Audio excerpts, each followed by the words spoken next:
Good afternoon and welcome to the Assembly Committee on Natural Resources. Will the committee secretary please call the roll? Considine. Present.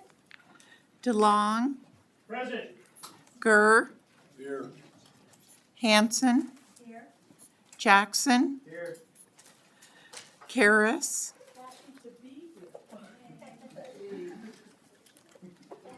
Kasama. Laruhatch. Here. Marzola. Present. Watts. Here. Chair Anderson. I am present. If you would please mark Assemblymember Kasama absent excused. All right, so thank you so much, Secretary. I want to welcome everyone to this meeting, those here in Carson City, and as well as anyone joining us in Las Vegas and Elko. I'm so excited to see three people at Elko, woohoo, or those of you listening online. We will have 2 bill hearings on the agenda today, but first, some housekeeping. Please remember to silence all electronic devices while in the committee room. Committee members will be using their laptops to view handouts and other exhibits. Please do not view this as a sign of disrespect or inattention. We do expect courtesy and respect in our interactions during the meeting, even if we may not agree with another person's position. And please remember to sign in. Proposed amendments also need to include the bill number, statement of intent, and your name and contact information. And when testifying in person, please turn on the microphone, clearly state and spell your name. Please also state, for the record, the organization or agency you represent, if any. Please remember to turn off the microphone each time you are done speaking. Public comment will be taken at the end of the meeting, and each person will be limited to 2 minutes. You may also submit written testimony or public comment in writing up to 24 hours after the meeting. And finally, please note the agenda items may be taken in different order than listed, and that's exactly what's happening today. So we will actually start our hearing off today with Assembly Bill 165. I will now open the hearing on Assembly Bill 165, which revises provisions related to outdoor education. Thank you to our bill presenters, and please introduce yourself when you are ready to go.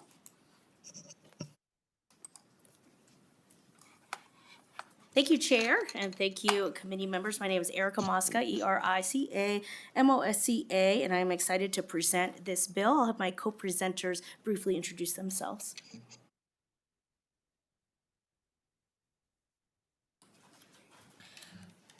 For the record, Sean Thornton, S-E-A-N-T-H-O-R-N-T-O-N. I am the student representative of the AB 164 Outdoor Education Advisory Board, and I'm happy to be here.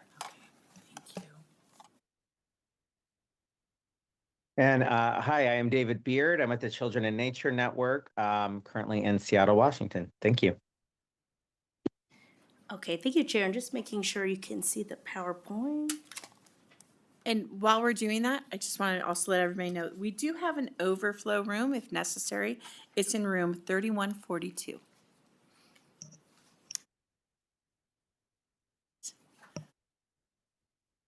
See if the PowerPoint, there it is. There we go. Yay. Thank you, thank you. This bill is sponsored by the Outdoor Education Advisory Working Group. And you may ask, well, what is that? Last session, Speaker Yeager had AB 164, and that created the Advisory Working Group.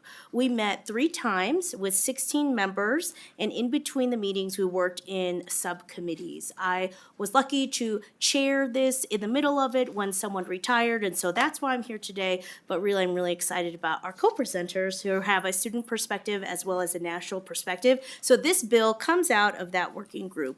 And so today we will talk about, again, a little more about the group for context. We'll hear a national perspective from David. We'll hear about all the committee work from Sean, who's a current 12th grader. And I will then talk about the bill, the conceptual amendment, and answer any questions. And so again, we want to acknowledge Speaker Yeager, who couldn't be here today, but this comes out of his bill. Nature Everywhere, who is a national group. We will hear a little bit about and from, who helped us with this. Of course, Kendall Scott back here and the indoor staff who did all the work to staff the committee, and Superintendent Hess, who retired in the middle, so that's why I took over, as well as all of our committee members and those who gave public comment. Actually, some people in the room right now attended some of the public meetings and even gave public comment during it. And so with that, the context, I will now move over to David for national context. Thank you. Well, hello again, Madam Chair, members of the committee. Excited to be here today. Children in Nature Network is a national organization that supports children's access to nature through a variety of strategies. And one of the ways that we do that is by taking a look at research. And what we see is kids are currently spending 90% of their time indoors and 50 hours a week on screens. And teens are at the extreme end of this data. And what's great is the research is clear that there is something we can do about it. Nature benefits many things when it comes to kids, including mental health, behavior, and learning outcomes, plus developing an interest in the natural world when they were exposed to it. Just as a side note, if you want to learn more about the research, we don't have a lot of time today, but we do have a research library at childrenandnature.org that will show you where you can see little vignettes of all different kinds of nature, and it has a really great search tool as well. So many students, rural, suburban, and urban, lack access to nature, and some communities lack access more than others, such as children from low-income families, children lacking reliable transportation, and children of color. Many localities and school districts and states all around the country recognize this challenge and have launched efforts to connect children to nature through a variety of strategies. And this includes developing living schoolyards, professional development and outdoor supplies for K-12 teachers and youth development providers, the licensing of outdoor childcare and pre-K, and growing grant programs for nature-based learning. And I think if we go to the next slide, I think you'll have materials in front of you regarding the Nevada Outdoor Education and Recreation Grants. And just as wanted to give a bit of background on that program that you all have funded. Last year, there were 23 projects supporting 11,000 children and youth across the state. And that was with $250,000 in state funding. And there was $330,000 in match that came with it. Learning activities included field trips and camps, environmental learning days, and more. And just to give you a little proxy of need in Nevada, there were 64 proposals total requesting $1.4 million, and they were able to support 23 of those. So as you're going to hear more about the work group today, the Children in Nature Network was really excited to have Nevada be a part of our Nature Everywhere initiative. And we were able to provide some technical assistance and research, as well as a grant that supported the focus groups and surveys that you're going to hear about in a minute. As somebody who got to see this unfold and all the amazing work of the work group, it's so exciting, and it's great to see Nevada being a leader. And we really look forward to really promoting Nevada as a place that understands nature and nature engagement, and using nature as a learning and mental health tool. And I'm now going to turn it over to Sean to hear more about the work group. For the record, Sean Thornton. So our official education report to the legislature and the AB 165 bill were built on the work of the Outdoor Education Advisory Board. So I and other members of this board, we heard from experts, we reviewed in and out of state programs, we examined public input, and we did all this in order to improve the education here in Nevada through the official report and the development of the AB 165 bill. So I think a significant strength of our board has been the diversity of perspective and experience of our board members. On the board, we had members from the Department of Outdoor Recreation, Department of Wildlife, Department of Outdoor Education, multiple educators and legislators, a healthcare provider, and me as a student representative. And looking at the content of the meetings, the board met both in the north and in the south, and between those meetings, we also met in subcommittees. And so I think the subcommittees give a strong overview of the work that we accomplished. And so these subcommittees were divided up into 4 sections. So that would be capacity building. This included improving awareness and access to outdoor education resources, content integration, so that was working outdoor education into the curriculum, outdoor learning infrastructure, so that was bringing the curriculum outdoors instead, outdoor learning areas, school gardens, and then also policy. So that's, of course, finding the funding for this outdoor education and improving existing outdoor ed policy. So moving on to the accomplishments of our advisory board. So I think one of the major strengths of our accomplishments was our public input. We worked with Responsive Management, which was a survey team, to distribute an outdoor education survey, and we received over 700 responses, 216 of which were from students. And we received a very diverse array of responses. The survey was available in Spanish and English. Respondents ranged from under 10 to over 65. And we actually got responses from every single county in Nevada. So looking at the results of our survey, I think that the opinions of those who took the survey was clear. 99% of respondents said that spending time outdoors is very important for youth, and 92% of respondents said that they support integrating outdoor education into public education. Additionally, we conducted focus groups for more open and detailed feedback, and this all culminated in the official advisory board report to the legislature, which addressed possible solutions to barriers in outdoor education, such as weather, time, and funding, and also summarized findings from public input. And then one last thing on this slide. I'd just like to make a little bit of personal statement of support for outdoor education here. So I think from the student level, what I see often is that curriculum can be excellent. Teachers can be excellent, but if students won't engage with the content, they cannot learn. And I think I see that when students can get outside, and like I ran a focus group with 9 other students, and I saw that when students get outside, they break this monotonous pattern of doing the same thing each day. And they're able to really interact with their environment, and they're able to see the applications of their understanding. They're not just learning about a tree, they can touch that tree, they can see that tree, they use their senses. So I think that one of the strengths of outdoor education is to help students engage and enjoy the learning process. Erica Mosca for the record. And so you do have the full report in front of you of what were the full comprehensive recommendations that came out of it. And before we go over the bill, I think it's really important to talk about, we had a great convening at Wetlands Park in Assembly District 18. So we were happy to be there, and we had so many recommendations, and we had to all vote on the ones that we wanted to come forth, and that is what was in the bill. And there were a lot of thoughts about, we don't want there to be a fiscal no. We want to make sure it works for all 17 counties. So there were a lot of people on the committee who were trying to think very deeply about how can we have a policy that could actually work for our state and that could impact the whole state. And so for the bill review, I'll just go to the bill real quick. On section 2 and 3, section 1, 2, and 3, really just go over the council that we are proposing. So there's the logistics of the council. I'll go over the conceptual amendment in a second. And then section 4 and 5, I think, are really the meat of it, of what does this council actually do.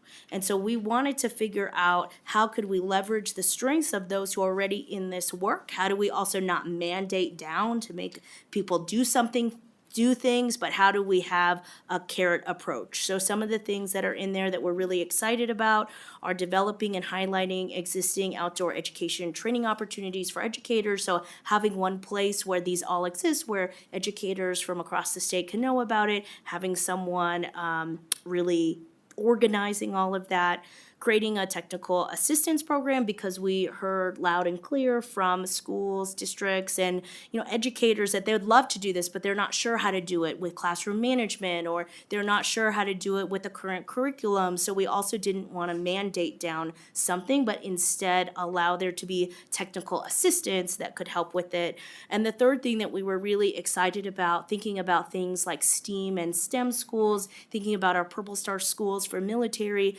families, and not trying to be a negative, but being an asset with a positive, is maybe we could figure out, and we put it in the bill, of how can we recognize schools and educators and teachers and groups that are already doing this throughout the state, whether they're in Elko or they're in White Pine or they're in Clark or Washoe. How do we make sure that we can recognize folks? So we put in the outdoor school designation as well as the Outdoor Educator of the Year award. And what's really important is, I've never even been to this committee before, so I'm not an outdoor person, and as much I'm excited to learn about it, but you should be excited that it's not me who's making these decisions. So it is a council of people who know about this, live, breathe this, and and want to be engaged in this. So that's really why we came up with a council approach. We came up with something positive that we thought could excite people, but then could have also that technical assistance. And then finally, our conceptual amendment, which you also have a copy of,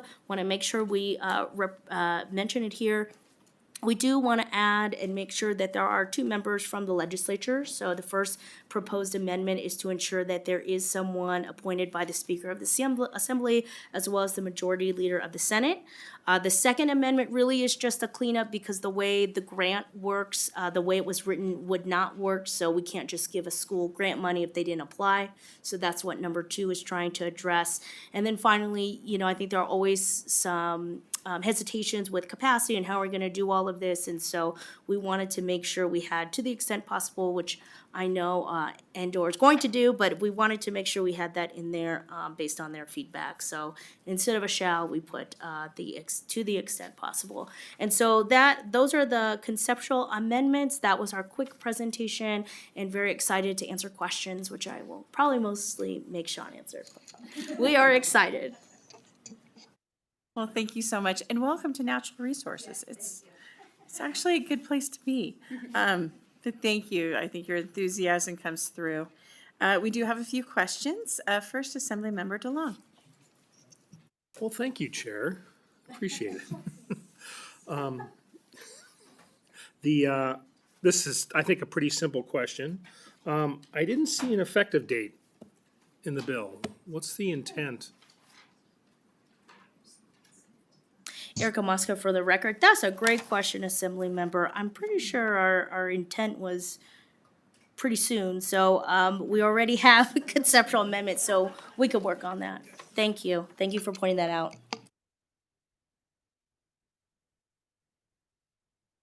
Assemblymember Hanson. Thank you, Chair, and thank you for being here. Appreciate the bill, appreciate the presentation. You did a really great job, Mr. Thornton.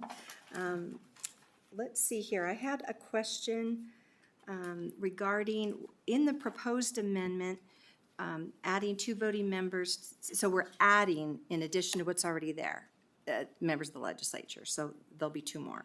But on section 3, on the makeup, number 6 of section 3, could you help me understand a little bit more? 2 members who are providers of nature-based education, one of whom must primarily serve a historically underserved community, appointed by the governor. What I'm looking for here is nature-based education. I'm just wondering, are we limiting our pool by, I just don't know what kind of a pool we're looking for. So maybe if we could elaborate, and then I have a follow-up to that. Thank you. Erica Mosca, for the record. I'm actually going to have David answer this question. It's a good one. Hi again, David Beard with Children in Nature Network. The intent of the bill, I think, is to capture in some of those youth development programs that might be serving those communities, either those that are completely nature-based programs or those that are maybe have nature as a component to what they do. And as an example, Roz Brooks was on the work group committee, and she represents a youth development program that is involved with nature learning and education. Okay, thank you for that. I guess all I was concerned with is how big is that pool? So that I know we have trouble sometimes doing appointments to boards or commissions, hoping that we're not narrowing the pool. When I think of nature-based education, sometimes individuals who might really be a great resource have incredible, they might be people from the Department of Wildlife that have been involved in a lot of these issues that maybe in their spare time, just as a personal citizen might want to be involved. So I didn't know if the pool was really just trying to target like nonprofits or specific organizations, but just the idea that to keep the pool plentiful to pick from, I'm hoping it's not going to be too narrow. Erica Mosca, for the record, and I agree with you, because before I was on this committee, I would have thought I was like, I don't know that many people that must do this, but then there are a lot of people. They come to the meetings, they do public comment, and we're very grateful. I think that's actually part of how we were able to get so much feedback in the survey that I was surprised about, that there are a lot of folks doing this work and they were excited about it. But good point, thank you. Vice Chair LaRue Hatch? Thank you, Chair, and thank you so much for bringing this really important bill. Just a quick clarifying, and this may be for legal, if it's not specified in the bill, the effective date, doesn't it automatically revert to October 1st? Is that correct? So our attorney is in Vegas, probably, hopefully writing a whole bunch of other bills for some people right now. So he will probably be able to verify through message in a moment. But if you want to go on to the next question. Thank you.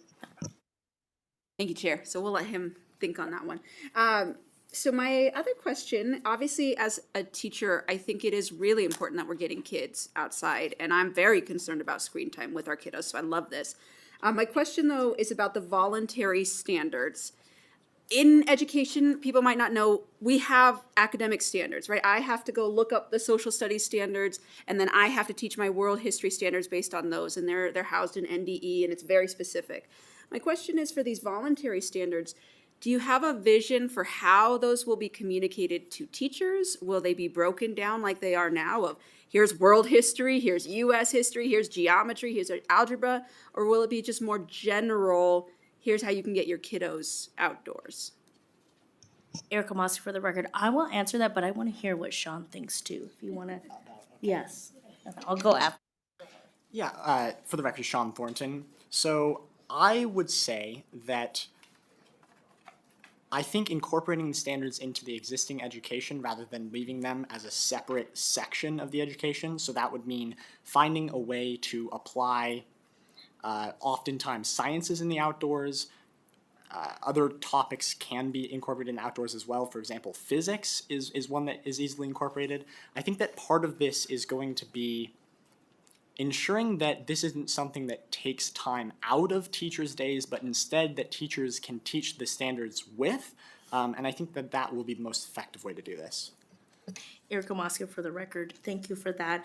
And I would just add that we were very lucky that we had throughout the whole year and a half folks from the Nevada Department of Education who were really also asking about how are we going to integrate it. And so by having an NDE person as well as 2 licensed teachers, we hope that we're going to hear what they want. So I think what I would want is to have something that is very clear so we all know, and there's a rubric for how people are going to win the award. But I also think it's important that a council that really cares about this are the people who are going to develop it. Thank you so much. No, and I appreciate that. As someone who's worked on the standards, that is a complex process, right? It took us over a year to write the new social studies standards. So I say new, that was 2017 that we adopted them, but still. So my question is, you're not intending on opening up the standards for revision, right? You're just saying we're going to look at where we can supplement with additional suggested standards for getting outside. Erica Moster for the record. Yes, exactly. And I also think of it as a way too that when we're trying to have a rubric for the outdoor living schoolyards as well as for the schools, the educator of the year, that it's also standards in that way. So less of like you and I think of content standards. I also think it's standards in general. So it's not just I voted for this school in this district, but it's actually a rubric. Any more questions? Seeing none, I do have one as well. It has to do with page 3, under section 4, where the council shall identify sources of federal money. So the council's going to search for it. But then who actually does the ask for it? If you could clarify that a little bit. Erica Mosker for the record. I think I know this, but okay, I'll answer, but if I'm wrong, Endor will help me. But this morning in Ways and Means, we heard the outdoor education grant, so it's all connected. So it's like to finally have a home for that. So the group would look and search, but then the mechanism already at Endor that does that would continue to do it. I think that's correct. Yes, thank you. You're getting an affirmative, that's correct, the department would be the one to do that. Great. All right, any other questions? Wonderful, well, thank you so much. We're gonna move on into testimony if possible, and support. So if you're in support, come on up to the table here in Carson City in support of AB 165.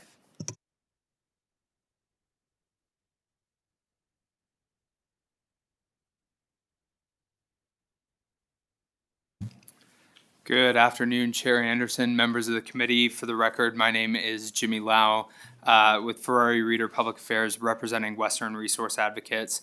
WRA strongly supports AB 165 because of its positive and lasting impacts on Nevada's students, environment, and outdoor recreation programs. As we continue to invest in our state's youth, we must prioritize developing outdoor education programs that foster environmental stewardship, physical and mental well-being, and personal growth. These programs are also important for building resiliency and enhancing social emotional learning. This bill would establish a council that would be responsible for promoting these programs and ensuring that they are accessible and effective. The council is not only important for education, but is also a crucial investment in the health, wellness, and future of our state. We'd like to thank Assemblywoman Mosca for her dedication to this important topic, and WRA urges your support of AB 165. Thank you so much.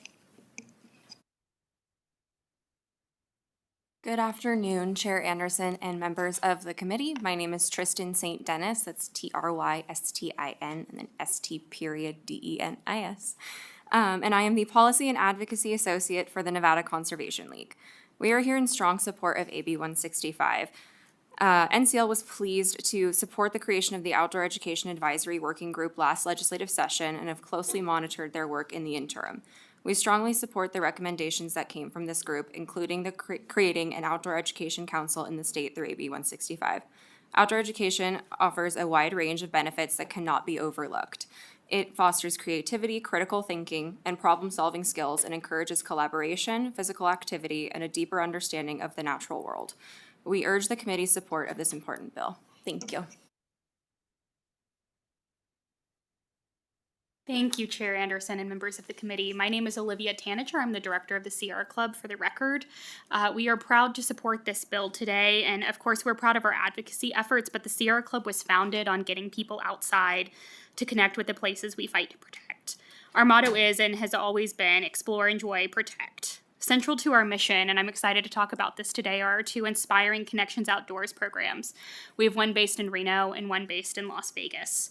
Our ICO programs bring youth to the mountains that they look at every day but might not have ever visited.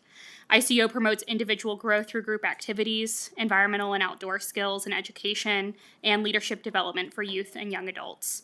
We are focusing on providing targeted, equitable access to the natural world so that all young people in our community appreciate and care about our natural environment.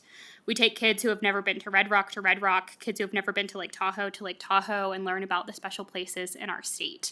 And while I love being with you every day, the work that I've gotten to do with the ICO is among the most rewarding that I've gotten to do. So we need more investment in our outdoor education programs, and certainly kids across the state are thirsty for more opportunities to get outside and to learn about this beautiful place that we live in. Thank you.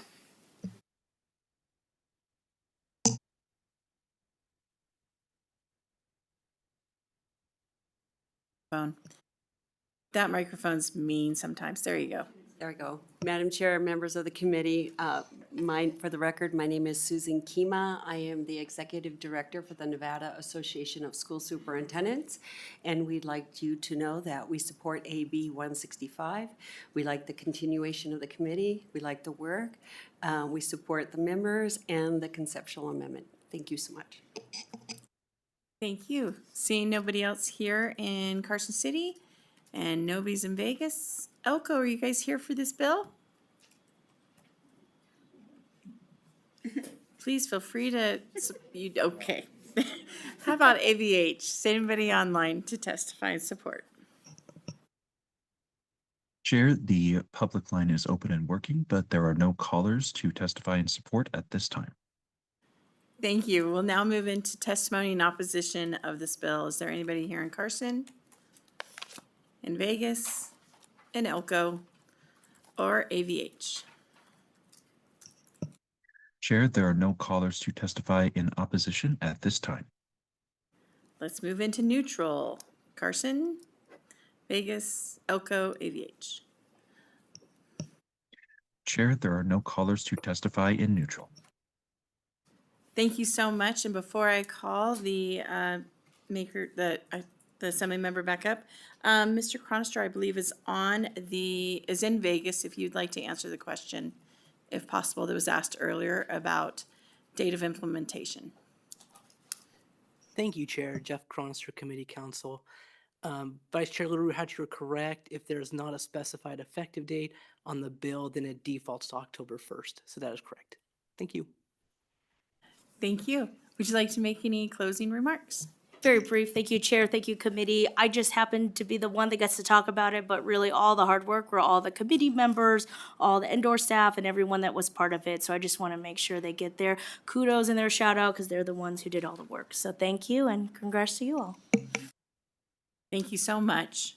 I will now close the hearing on, no, here, I almost forgot the number, AB 165, and we'll move on to our next bill hearing, Assembly Bill 40. Thank you for our presenters joining us today. I believe it's Ms. Carr, Mr. Perdomo, and Mr. Kinder. Please introduce yourself for the record whenever you are ready.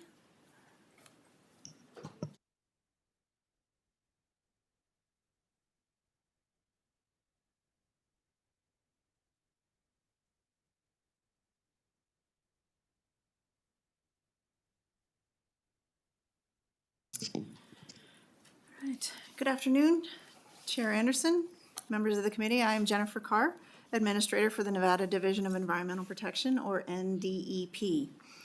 With me today are two of NDEP's Deputy Administrators, Rick Perdomo and Jeff Kinder. We appreciate the opportunity to present Assembly Bill 40. This bill is designed to address two primary and related items. The first being mechanisms to ensure fiscal recovery of the state expenses in the event that NDEP must step in to address threats to public safety, public health, or the environment. The second overall topic is clarification of existing authority related to solid waste management and hazardous waste management and recycling. The changes in solid and hazardous waste management also tie into the financial assurance components as we strive to learn from our own history and ensure that we can be proactive with emerging industries and get it right from the start. We seek to balance a growing economy while working to ensure that unsuccessful business ventures do not adversely impact the state of Nevada. This bill is in three distinct parts. The first, in Nevada Revised Statutes, or NRS 519A, address mine reclamation, with the other two being NRS 444 for solid waste management and 459 for hazardous waste management. This afternoon, we'll be speaking to the original bill as introduced, as well as the conceptual amendment document that you have before you today. The conceptual amendment document actually has all the sections of the bill as introduced, with both changed and unchanged sections for ease of your own reference in going through it. The amendments were derived after extensive outreach with multiple stakeholders in all three program sectors. You also may have a summary overview document that we sent to the committee this morning to help boil down the conceptual amendment into key areas of language and program changes. First, Rick Perdomo will present the driving portions of the bill related to lien provisions for cost recovery in all these areas of the law, as well as other key changes in the mine reclamation program. And then Jeffrey Kinder will discuss our proposals for solid and hazardous waste management, and as well as the triggers that make this a 2/3 bill. So with that, I'll turn it over to Rick. Thank you, Administrator Carr. For the record, I'm Rick Perdomo, NDEP Deputy Administrator. The sections of the bill that I will address are 10, 11, 18, 25, and 35. NDEP's conceptual amendment filed on Friday, February 28th are the result of NDEP's meetings and discussions with the regulated community. I would like to thank them for their thoughtful comments and their commitment to protecting the state's resources. I will address sections 10 and 18 first, and then the lien provisions in sections 11, 25, and 35 together, as they are similar in substance. Section 10 grants NDEP authority to temporarily suspend a reclamation permit and take over process fluid management where the permit holder has demonstrated that it lacks capacity to manage process fluids in compliance with the law, and that continued mismanagement presents an imminent danger to human health, safety, and the environment. This action requires NDEP to provide notice of the violation and the corrective action needed to cure it, and due process within a short time after the action. The section conditions permit reinstatement on corrective action completion and repayment of state funds used to stabilize process fluids. These requirements integrate with sections of the reclamation statutes that require a permit applicant to cure prior reclamation defaults before they are eligible to receive a permit. The suspension authority is intended to be consistent with the USBLM's authority to suspend a plan of operations under similar circumstances, as well as existing prospective enforcement authority in water pollution control law in NRS Chapter 445A, used by the Mining Regulation Program. The conceptual amendments provide that a portion of the reclamation permit can be suspended versus the entire permit, if applicable, and clarify language related to reinstatement of the suspended permit or elements. Next, Section 18 clarifies the state's authority to review a federal plan of operations and reclamation cost estimate and make sure that they ensure protection of the state's water resources and reclamation of impacted land. The original text of this section suggested that the state had a more passive role in review of these submittals for compliance with Nevada law. The amendments are intended to clarify that the state's role as an active participant in the review process. Finally, sections 11, 25, and 35 authorize the state to lien the personal and real property at a facility of either a mine reclamation permit holder or an owner-operator or permit holder that manages solid or hazardous waste. Under the conceptual amendments, the right to lien arises when the state is confronted with a financial risk, which include expenditures of public funds to address an imminent danger or hazard to public health, or a financial assurance deficiency. In all cases, the lien is intended to secure public expenditures against the assets of the facility, versus a status of unsecured debt that puts the state at risk of non-recovery or limited recovery. The amendment incorporated lien authority from several sources, including Montana, New Mexico, and Utah statutes, which allow for recovery of public reclamation expenditures through a lien on any increase in fair market value of real property attributable to government reclamation work. The text also incorporates lien concepts from Washington State and Colorado, which allow those states to lien real and personal property as a means to offset a financial assurance deficiency or financially assure reclamation, respectively. These new lien provisions provide the state with an additional tool to ensure necessary expenditures by NDEP are recoverable when financial assurance is insufficient or when cost recovery is complicated by a federal bankruptcy proceeding. I'll now pass the presentation to my colleague, Jeffrey Kinder.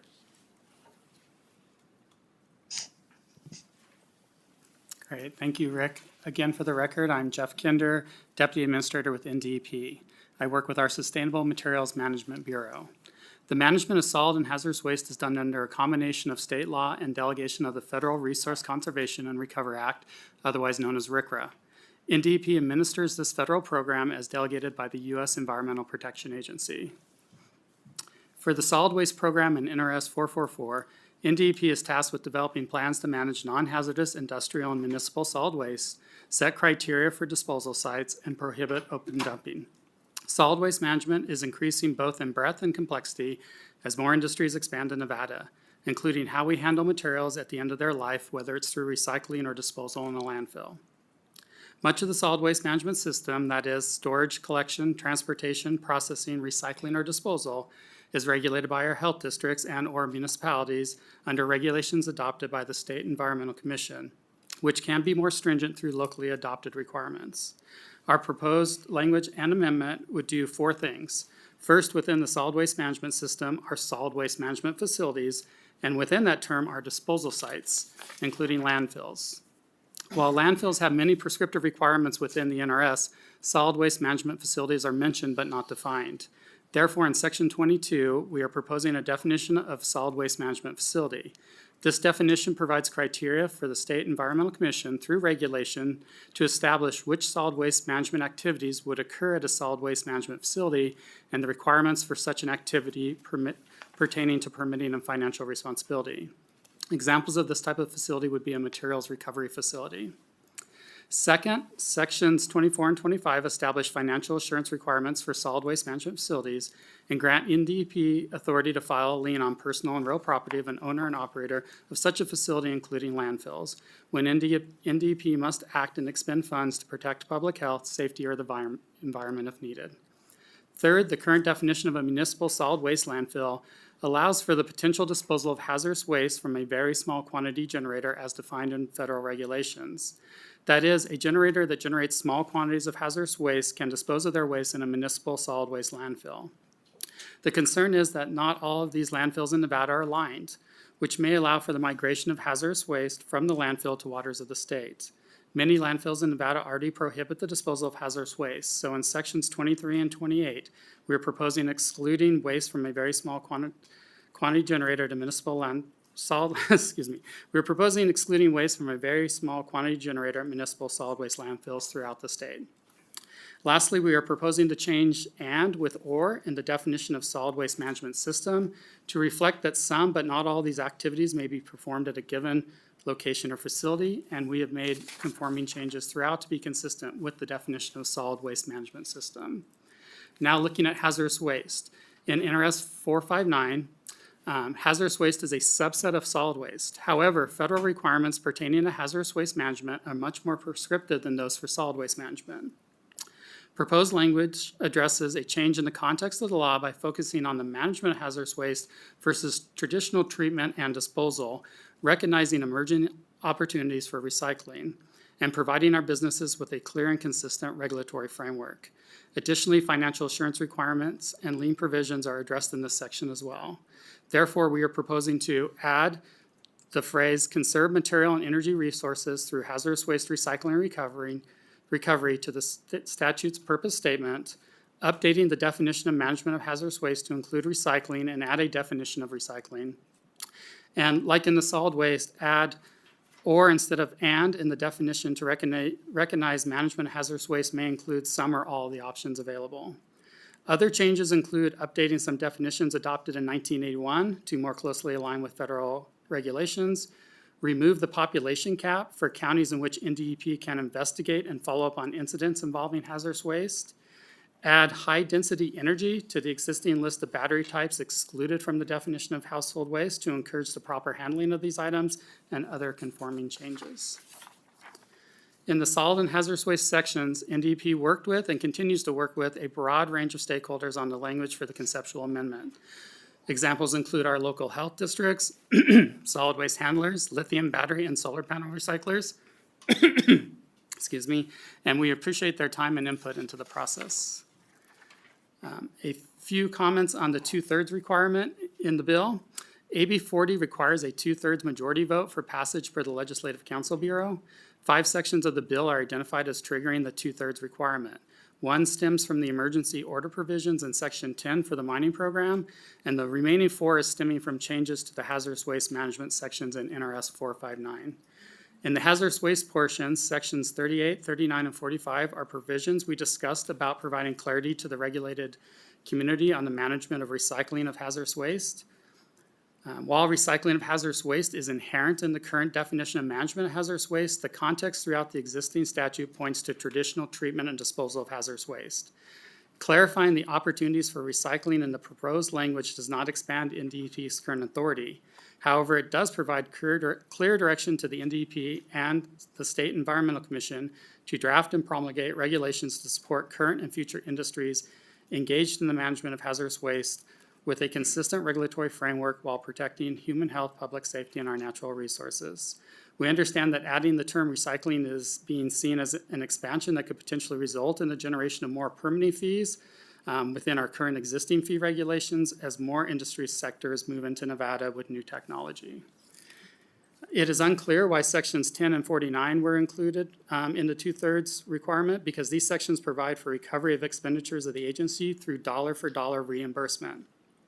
Recovery of costs under these statutes is not an expansion of revenue. NRS 459.537 is also listed as related to the 2/3 vote requirement.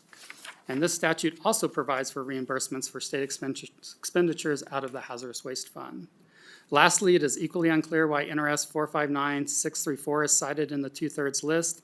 That statute is related to voluntary cleanups and liability protections under a different program.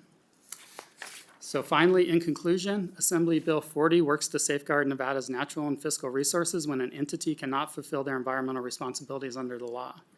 Nevada values a diverse and robust economy across various industries, but it is critical to manage them carefully and prepare for the possibility of a business becoming non-viable. Addressing statutory gaps is imperative to equip NDEP with the tools necessary to accomplish our goals. The statutory changes proposed in this bill seek to provide a backstop to financial assurance resources, further ensuring they cannot be redistributed in whole or partially to other creditors, and Nevada can be made whole when NDEP must step in and take action. Beyond the topic of financial assurance, shifting our solid and hazardous waste management themes to one of management of waste versus disposal of waste are intended to set up Nevada well for the future. With that, we would be happy to answer any questions. Thank you. First of all, don't forget to breathe, because that was incredibly quick. But you did a great job of explaining, and then also that background information was also very helpful to go into. I do know that we've got a few questions, and so I believe we'll start off with Assemblymember DeLong. Thank you, Chair. Appreciate the bill, appreciate the presentation, very informative and thorough. Just a quick comment to start with. The expansion of the recycling provisions for hazardous waste, I think, is definitely needed. It's definitely going to bring new business into the state, and I think that's a good thing. I did have a question regarding the lien provisions. In your presentation, you listed a bunch of sections, Section 11, and I forget the other ones. Were you implying that Section 11 applied to more than just the 519A program?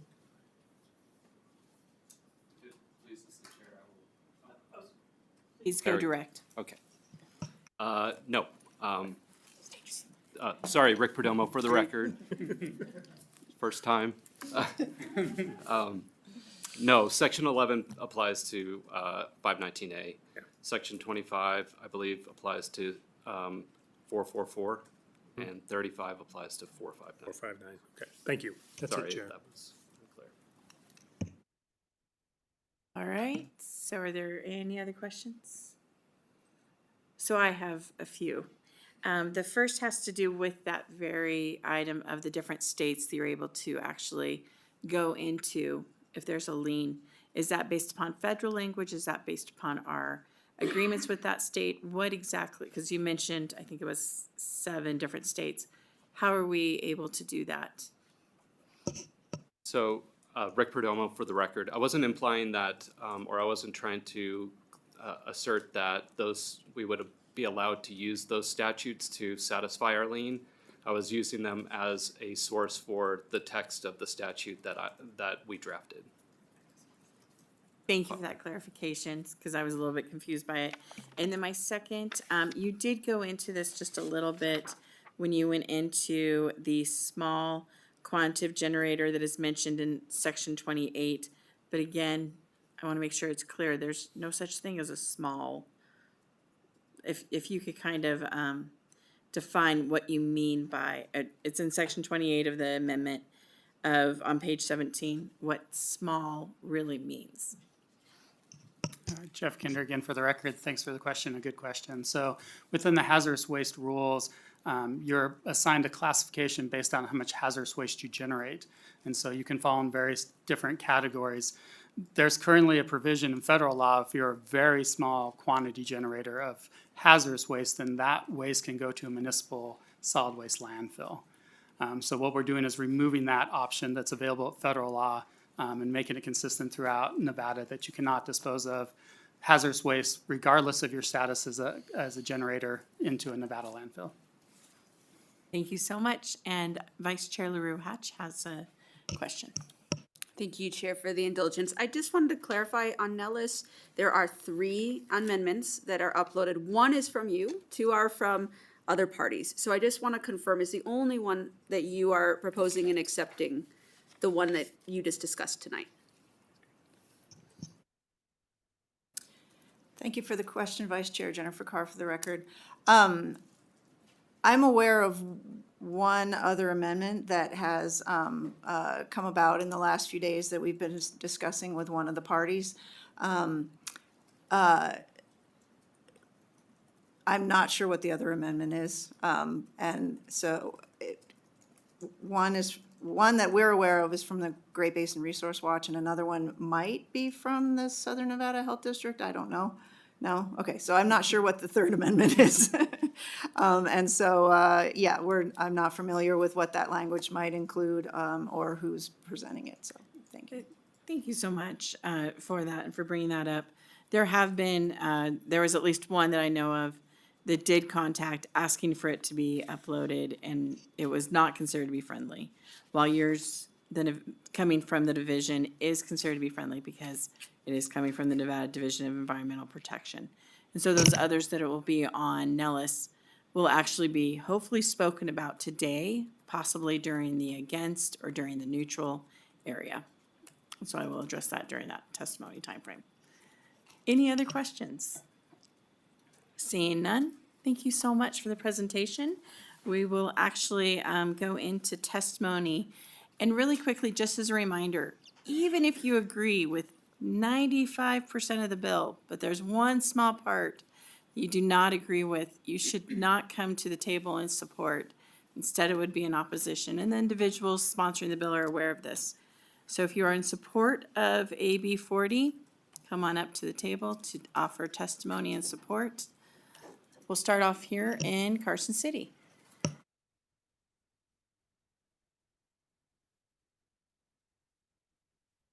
Good afternoon, and thank you, Chair Anderson and members of the committee. My name is Joel Donaldson.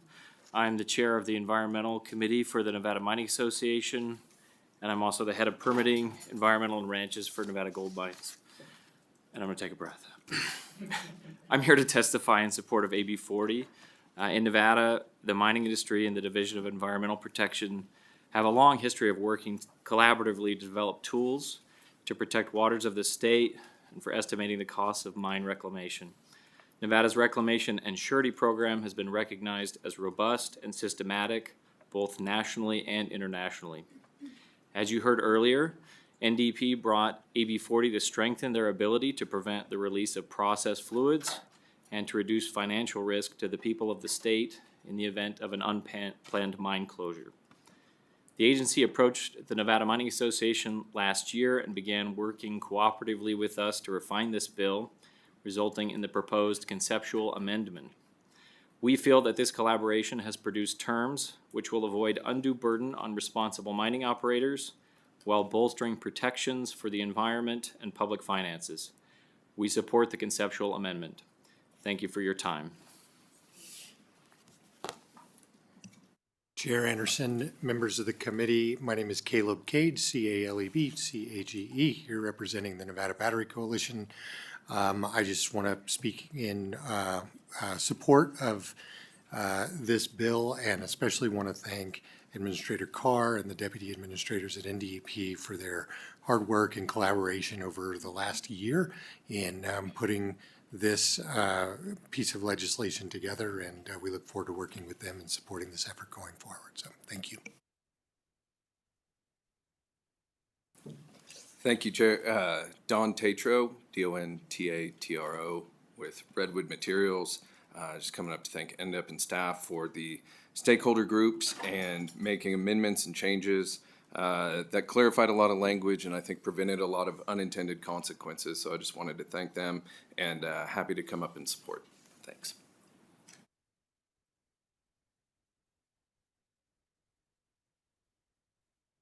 All right, let's see if there's anybody in Las Vegas. Seeing no one. Elko, would you like to testify in support?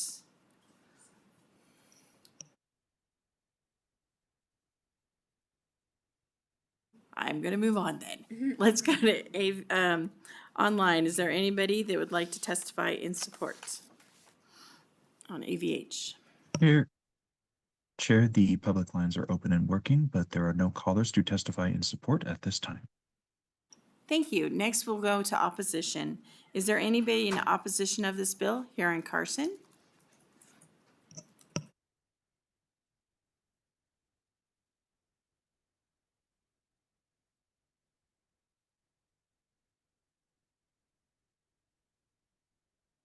Good afternoon, Chair, members of the committee. My name is John Hatter. I'm the Executive Director of Great Basin Resource Watch, a nonprofit here in Nevada. And actually, we generally support AB 40. I am testifying only in opposition because of one little amendment we suggested in the language.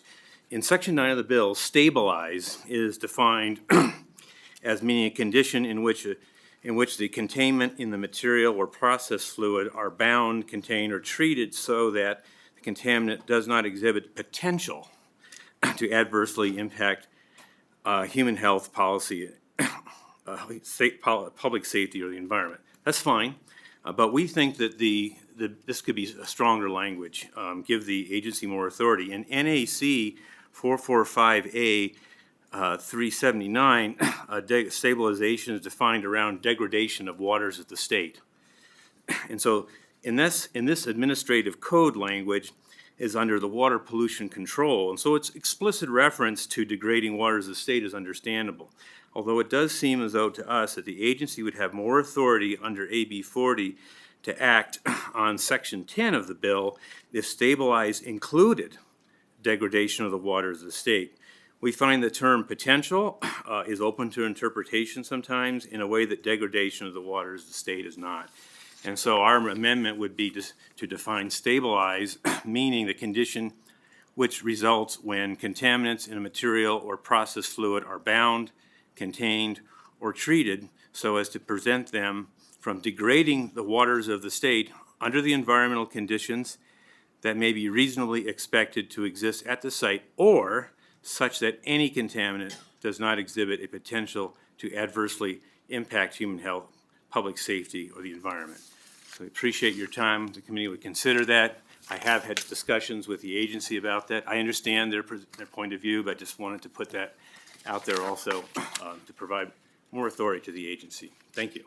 Thank you, sir. Anyone else here in Carson? Seeing nobody in Vegas? Elko, would you like to speak up now?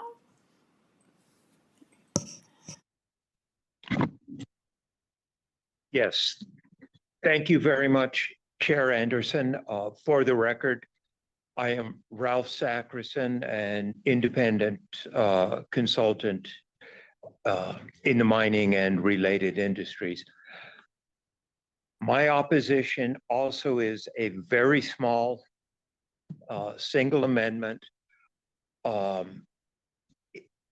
would like to ask for the insertion of a new paragraph 10.1D as in Delta. In the event the division stabilization proves as or more deleterious than the violator's actions, the division shall share with the violator liability for stabilization and remediation. That is the essence of what I propose as an amendment. I have submitted written comment this morning, and therefore I'll kind of defer taking up any more time. Do you guys have anything? Thank you, sir. And we did receive that testimony, so we'll make sure that we also put that in and then also share it with the department for their consideration. Anybody else in Elko wish to speak? Nope, guess not. Okay, thank you so much. Is there anybody from AVH that would like to speak? Chair, there are no callers on the line to testify in opposition. Thank you. Next, we'll move to neutral. Is there anybody here in Carson? Seeing nobody? Still nobody in Vegas. Thinking the two of you probably will not want to speak in neutral, but I don't want to speak for you. Would you like to speak? Thinking no. How about AVH? Chair, there are no callers to testify in neutral at this time. Thank you. Would you like to do a closing remarks?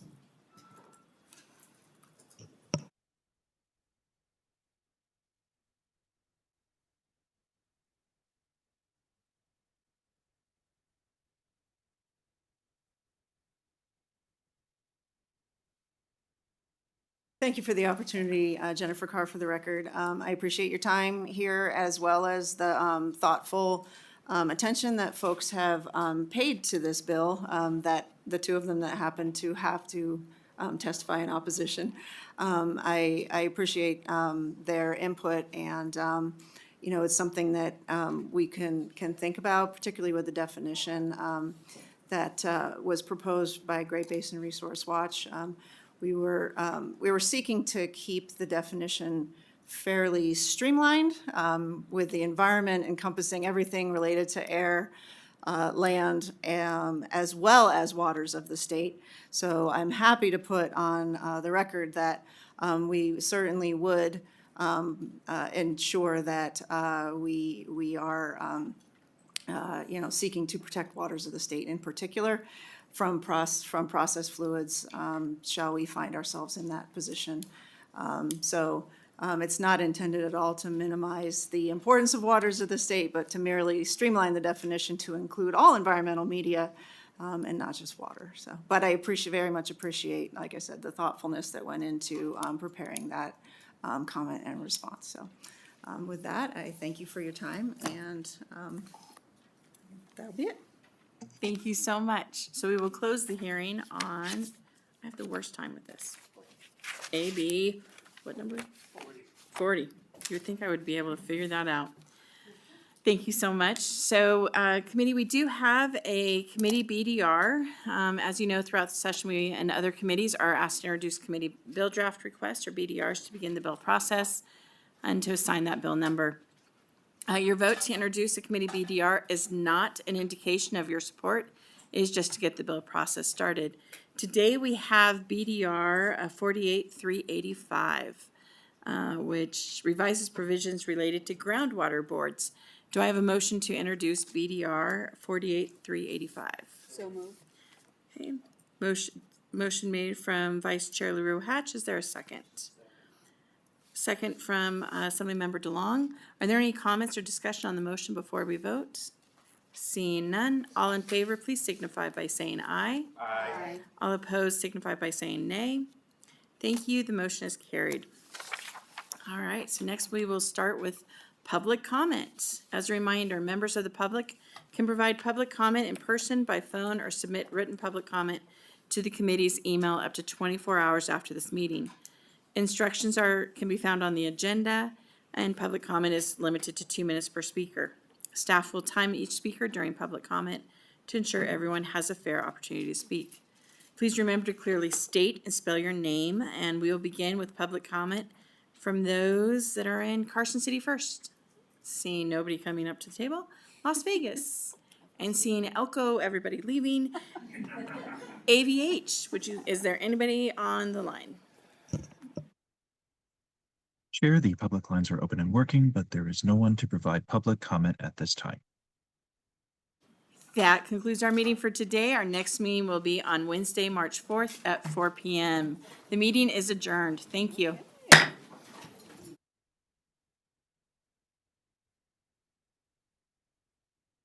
I meant March 5th.